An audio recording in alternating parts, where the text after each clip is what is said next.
राधे राधे। कैसे हैं आप सब? मैं हूँ आकांक्षा और आप सबका बहुत बहुत स्वागत करती हूँ आपके अपने YouTube channel Krishna magical world में। आज की वीडियो में हम कामदा एकादशी की जो कथा है वह श्रवण करेंगे और एकादशी व्रत के नियम और महिमा को जानेंगे। एकादशी व्रत करने वाले के पितृ कुयोनि को त्याग कर स्वर्ग में चले जाते हैं। एकादशी व्रत करने वाले के 10 पुरखे पत्नी पक्ष के, 10 पुरखे मातृ पक्ष के और 10 पुरखे पितृ पक्ष के वैकुंठ को जाते हैं। दूध पुत्र और कीर्ति को बढ़ाने वाला एकादशी का व्रत है। व्रतधारी को दशमी के दिन लहसुन, प्याज, चावल, मसूर की दाल आदि निषेध वस्तुओं का त्याग करना चाहिए। रात्रि को ब्रह्मचर्य का पालन करना चाहिए। एकादशी के दिन हमें बाल नहीं कटाने चाहिए। झूठ और कपट आदि के कुकर्म नहीं करने चाहिए। एकादशी के दिन वृक्ष से पत्ता तोड़ना भी वर्जित है। जो स्वयं गिरा हुआ पत्ता है उसे आप उपयोग में ला सकते हैं। एकादशी के दिन हमें अन्न का दान देना चाहिए, परंतु अन्न का दान हम नहीं ले सकते। उस दिन अन्न का दान लेना वर्जित माना गया है जो वैष्णव है उनके लिए। दशमी के साथ मिली हुई एकादशी को व्रत माना गया है। शिव उपासक तो ऐसी एकादशी को मान लेते हैं, परंतु जो वैष्णव है उन्हें योग्य द्वादशी से मिली हुई एकादशी का व्रत करना चाहिए और त्रयोदशी आने से पूर्व व्रत का पारण कर लेना चाहिए। प्रत्येक वस्तु प्रभु श्री कृष्ण जी को अर्पित करके तुलसी पत्र उसके ऊपर रख के आपको उन्हें भोग लगाना चाहिए और फिर वही भोग आपको ग्रहण करना चाहिए। हर किसी को भगवान का अवतार समझ के सत्य भाषण करना चाहिए। झूठ और छल कपट नहीं करना चाहिए। इस विधि से अगर व्रत करते हैं तो बहुत ही शुभ फल की प्राप्ति होती है। चलिए अब कामदा एकादशी व्रत कथा श्रवण करते हैं। ओम गण गणपति। कामदा एकादशी व्रत कथा। धर्मराज युधिष्ठिर श्री कृष्ण जी से बोले, आपको बारंबार प्रणाम है प्रभु, क्योंकि आपने इतनी सुंदर सुंदर एकादशी की सारी कथाएं आपने मुझे सुनाई।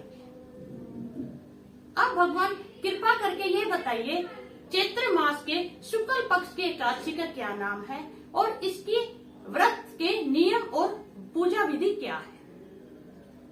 इस पर श्री कृष्ण जी बोले, हे राजन, यही प्रश्न एक बार राजा दिलीप ने गुरु वशिष्ठ जी से पूछा था और वशिष्ठ जी ने जो उत्तर दिया था वही कथा मैं तुम्हें सुनाता हूँ।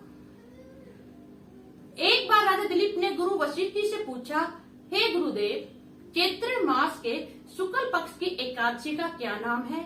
इस दिन किस देवता की पूजा की जाती है और उसकी पूजा विधि और नियम क्या है? कृपा कर मुझे बताइए। तब गुरु वशिष्ठ जी बोले कि मैं तुम्हें इस एकादशी की जो व्रत कथा है उससे जुड़ा एक इतिहास सुनाता हूँ, तुम ध्यान पूर्वक सुनो। प्राचीन समय की बात है, एक नगर था जिसका नाम भोगीपुर था। वह बहुत ही वैभवशाली नगर था और उस वैभवशाली नगर में एक राज्य था और उसमें एक राजा पुंडरीक नाम का राज्य करता था। उस नगर में बहुत से किन्नर, गंधर्व और अप्सराएं रहते थे। उसी नगर में एक बहुत ही आलीशान और बड़े घर में ललित और ललिता नाम के स्त्री पुरुष पति पत्नी के रूप में रहते थे।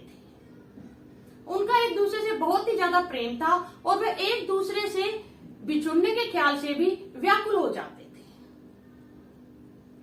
वे दोनों गंधर्व थे और वे राजा पुंडरीक के समक्ष गायन और नृत्य पेश किया करते थे। एक बार की बात है, जो ललित जो गंधर्व था वह राजा पुंडरीक को सभा में गायन सुना रहा था।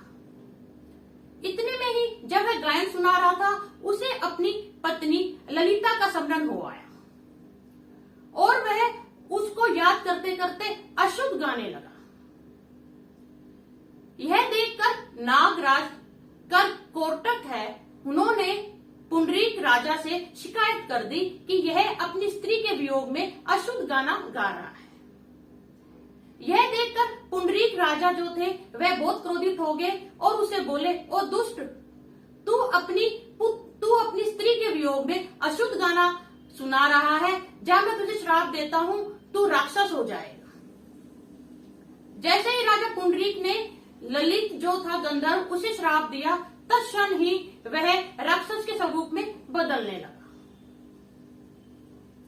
ललित के जो गर्दन थी वह पहाड़ के समान लंबी होने लगी, जो उसके बाल थे वह जैसे वृक्ष की कंदराएं होती हैं बड़ी बड़ी उसकी तरह खड़े हो गए। उसकी जो भुजाएं थी वह 2-2 गज लंबी होगी, और जो उसका उदर था और वो जो उसके नीचे के जो पैर थे वह इतना लंबा हो गया कि वह 8 योजन फैल गया।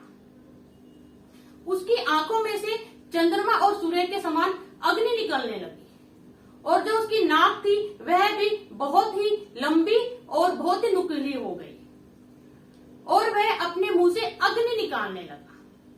चारों तरफ हाहाकार मच गया कि वह राक्षस बन गया और वह घने वन में चला गया और बहुत से कष्ट भोगने लगा। इधर उस राक्षस की पत्नी, जिसका ललिता नाम था, जब उसे इस घटना के बारे में पता चला तो वह बहुत ही दुखित हुई। वह दिन रात ये सोचती थी कि मैं कौन सा व्रत और तपस्या करूं कि जो मेरा पति है राक्षस योनि से छूट जाए। वह जहां जहां पे भी वह राक्षस जाता था वह उसकी पत्नी उसके पीछे पीछे जाती थी और वह बहुत विलाप करती थी। एक बार की बात है, वह चलता चलता राक्षस जब जा रहा था तो वह विंध्याचल पर्वत पर पहुंच गया। उसकी पत्नी ललिता भी उसके पीछे पीछे विंध्याचल पर्वत पर पहुंच गई, पर जब वह वहां पहुंचती है तो वह क्या देखती है कि वहां पे एक बहुत ही सुंदर आश्रम है। जैसे वह आश्रम प्रवेश करती है, देखते वहां पे भृंगी ऋषि जी अपने शिष्यों को उपदेश दे रहे थे। जैसे वह ललिता को देखते हैं वह उन्हें प्रणाम करती है, तो ऋषि भृंगी पूछते हैं, हे शुभगे, तुम किस कारणवश यहाँ आई हो, कृपया कर मुझे बताइए। तब वह ललिता हाथ जोड़ के बोलती है, हे ऋषिवर, मेरा जो पति है वह श्रापित होकर राक्षस की योनि में आ गया है, तो आप मुझे कोई ऐसा व्रत बताइए, उपासना बताइए जिससे मेरे पति का राक्षस की योनि से छुटकारा हो जाए। तब भृंगी ऋषि बोले, यह तो एक ही चमत्कारी व्रत कर सकता है कि तुम्हारा जो पति है वह राक्षस योनि से छूट जाए।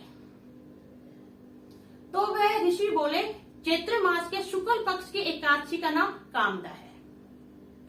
यह एकादशी पाप को ऐसे ही भस्म कर देती है जैसे तृण और काठ के ढेर को अग्नि कुछ ही क्षण में नष्ट कर देती है। तो विधि विधान से यह चैत्र शुक्ल पक्ष की एकादशी कामदा का व्रत करो और व्रत करके संकल्प अपने पति को दे दो, जो भी तुम्हें फल मिले उस व्रत का।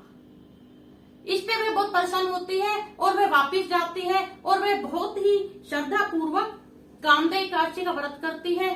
द्वादशी के दिन वह ब्राह्मण भोजन कराती है, और ब्राह्मण भोजन कराने के बाद वह ब्राह्मण भोजन का फल और अपनी जो उसने कामदा एकादशी व्रत जो किया होता है उसका फल अपने पति को संकल्प करके दे देती है कि मैंने जो व्रत किया है वह मेरे पति को लग जाए। ऐसे ही ललिता ने संकल्प करके उस राक्षस को, जो कि उसका पति था, अपने व्रत का फल दिया। तत्क्षण ही वह सुंदर रूप धारण करके पहले जैसे की तरह सुंदर वस्त्र और अलंकारों से सुसज्जित हो गया, और वह पहले की ही भांति अपनी पत्नी ललिता के साथ अपने नगर में आके विहार करने लगा। व्रत के फल स्वरूप पुष्पक विमान में बैठ के वे दोनों पति पत्नी स्वर्गलोक को चले गए।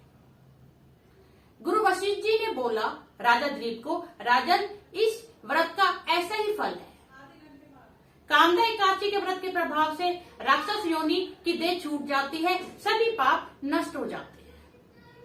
इस व्रत के जैसा कोई भी महान व्रत दुनिया में नहीं है। इस व्रत की जो कथा है उसका श्रवण व पठन करने से वाजपेयी यज्ञ का फल मिलता है। ओम नमः भगवते वासुदेवाय।